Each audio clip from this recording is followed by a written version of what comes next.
నేను అప్పుడప్పుడు అంటున్నాను 95 CBN చూస్తారని.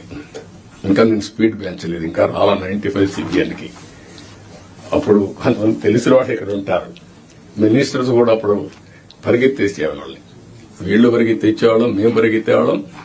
ఆఫీసర్లు అయితే చాలా ప్రైడ్ గా ఫీల్ అయ్యారు.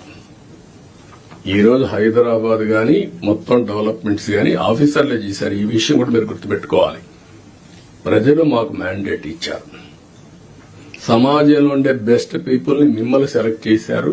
డిఫరెంట్ సర్వీసెస్ లో యు ఆర్ ప్రొఫెషనల్స్.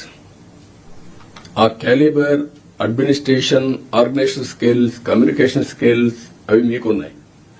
మాకు ప్రజలు గౌరవించారు, మమ్మల్ని ఎన్నుకున్నారు. ఎన్నుకొని మీ ద్వారా పనులు చేయించాలి. ఆ విషయం మీరు గుర్తుపెట్టుకోవాలి. మేము పని చేయించకపోతే మా తప్పు, కానీ మేమే పని చేయాలి అంటే కుదరదు. మా బ్యాక్గ్రౌండ్ ఇవన్నీ వచ్చినప్పుడు ఈ విషయంలో మీరందరూ కూడా క్లారిటీ పెట్టుకుని ముందుకు పోవాల్సిన అవసరం ఉంది. నేను వచ్చినప్పుడు ఒక అంగన్వాడీకి పోతా, డ్రైన్స్ పోతా. డోంట్ మిస్టేక్ మీ. ఒకప్పుడు డ్రైన్ లో IAS ఆఫీసర్లు దించిన రోజులు కూడా ఉన్నాయి.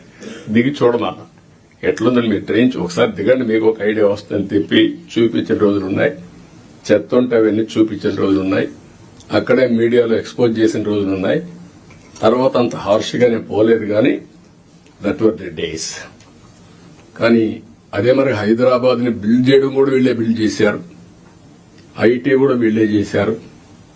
అది ఈ రోజు మనకు ఒక ఔటర్ రింగ్ రోడ్డు కావచ్చు, ఆలోచనలన్నీ వీళ్ల ద్వారానే వచ్చాయి. ఈ విషయం మీరు గుర్తుపెట్టుకోవాల్సిందిగా నేను కోరుకుంటూ, ఫైనల్ గా ఇప్పుడే పవన్ కళ్యాణ్ గారు చెప్పినట్టు ఫ్యామిలీ కనీస అవసరాలు ఏమేం కావాలి, విల్ గైడ్ యూ.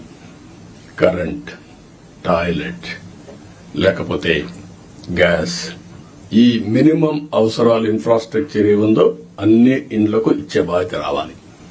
నెంబర్ 2,